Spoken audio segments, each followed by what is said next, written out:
अस्सलामु अलैकुम रहमतुल्लाहि व बरकातुहू।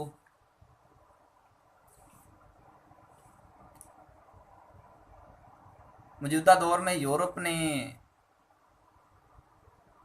ख़वातीन, बच्चियों, औरतों के जहन में एक जहर घोल दिया है। वो जहर है आज़ादी निस्वां के माशरे में औरत आज़ाद नहीं है। इस्लाम ने औरत को ग़ुलाम बना कर रखा है। औरत को आज़ादी दी जाए। कहा जाता है कि एक चरवाहा था, उसके पास बकरियों का एक रेवड़ था। हस्बे मामूल इसने बकरियों को उनके बाड़े में ले जाकर बंद कर दिया और देखा कि सारे दरवाजे बंद हैं। बंद करके दरवाजे बंद कर दिए।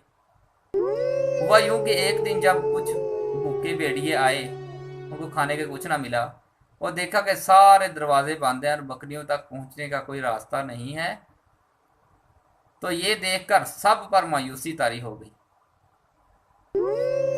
चनाचे उन्होंने एक चाल चली और साजिश रची ताकि बकरियां अपने बाड़े से आज़ाद हो जाएं।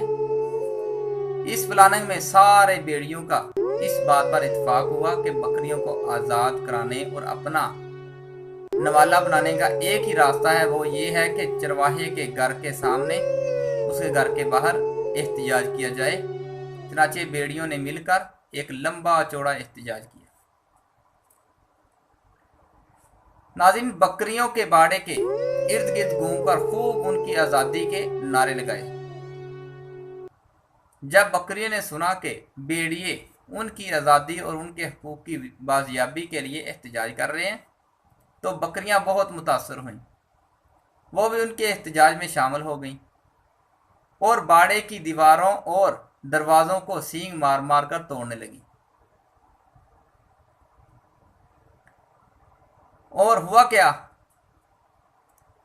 यहाँ तक के दरवाजे टूट गए और सब निकलकर सहरा बियाबान की तरफ भाग खड़ी हुई, आज़ादी की सांस लेने लगी।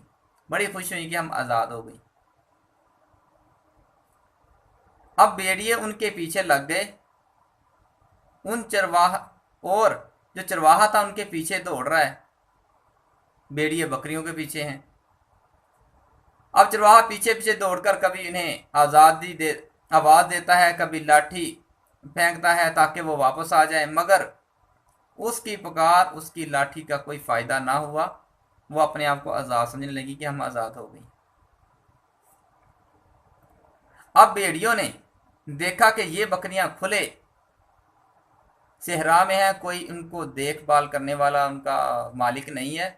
चनाचे रात आज़ाद बकरियों के लिए एक बहुत ही तारीक रात और भेड़ियों के लिए बहुत ही मज़ेदार रात साबित हुई। दूसरे दिन जब चरवाहा इस सहरा में आया जहां बकरियां आज़ादी के सांस लेने गई थी, जहां बकरियां अपने आप को आज़ाद समझ रही थी, तो वहां उसे बकरियों के चिथड़े और खून में लथपथ हड्डियों के सिवा कुछ नजर नहीं आया। मैं जो बात समझाना चाहता हूं, ये एक किस्सा है जिसे आपने पढ़ा और मैंने भी पढ़ा है, आपने सुना भी होगा। मशहूर किस्सा है, कोई नई बात आपको नहीं बताई।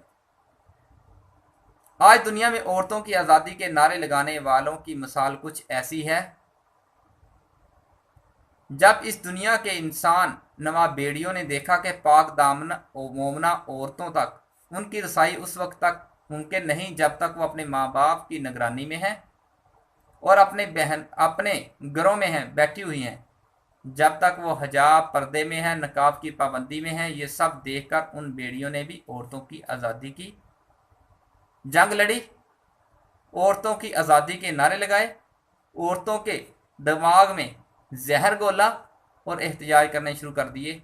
हालांकि उनका मकसद आज़ादी नहीं, बल्कि ये उनकी इज्जतों नामूस तक पहुंचने की आज़ादी चाहते थे।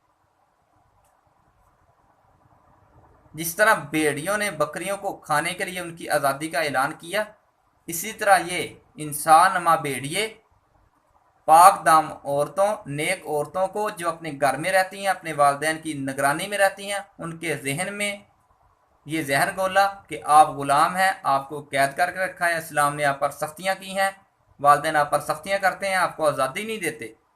ये जहर घोला एहतजाज कर रहे हैं। और बहुत सारी औरतें, लड़कियां, पाक दामन लड़कियां, नेक औरतें, नेक घरानों की लड़कियां इस साजिश में शामिल हुई और अपनी असमत, अपनी इज्जत तबाह करके बैठ गई।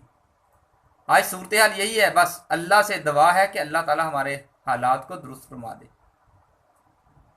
अल्लाह हमारे माहौल को इस्लामी माशरा बनाए। हमारी लड़कियों, हमारी बहनों को, मैं अपनी बहनों से इल्तमास करूँगा, अपनी माओ से ये रिक्वेस्ट करूँगा कि इस्लाम ने जो आपको इज़्ज़त दी है, वो कोई भी दुनिया का मज़हब आपको वो इज़्ज़त अता नहीं कर सकता। अगर आप उन बकरियों की तरह बन गई जिन बकरियों ने समझा कि ये भेड़िए हमारे हक में लड़ रहे हैं, हमारे लिए एहतजाज कर रहे हैं, तो उन्हीं खैर खा भेड़िए जो नज़र आ रहे थे, उन्होंने उनको खा लिया। आज भी जो भेड़िए, इंसान नुमा भेड़िए हैं, वो आपकी असमत को तबाह करना चाहते हैं, आपकी इज़्ज़त को बर्बाद करना चाहते हैं। अगर चाहते हो कि अपनी इज़्ज़त महफूज रहे, अगर चाहते हो कि तुम्हारा इस्लाम में, इस्लामी माशरे में मुकाम बने, तो इस साज़िश से बच जाइए, आज़ादी वाली जहर से बच जाइए और इससे 100 मील दूर रहिए। ये मेरी ख़ास बहनों को पैगाम है, मेरी माओं को और बेटियों के नाम पैगाम है। ज़रा गौर करें और तवज्जो रखें, आज़ादी का भूत अपने सर से उतार दें। इस्लाम ने जो इज़्ज़त दी है उस पर खुश हो जाइए। रज़ीतु बिल्लाहि रब्बन व बिल इस्लाम दीनन व बि मुहम्मद रसूला। जो इस्लाम ने आपको दिया है बहुत अच्छा दिया, इस्लाम ने बड़ी इज़्ज़त दी है। इंशाल्लाह कभी इस्लाम ने औरत को क्या इज़्ज़त दी है इस टॉपिक पे बात होगी, ज़रूर होगी। फिर आप समझेंगी कि हमको जो इस्लाम ने इज़्ज़त दी है तो वो कोई मज़हब, कोई फ़िरका, कोई मुल्क इज़्ज़त नहीं दे सकता। बहुत शुक्रिया। अल्लाह हाफिज़।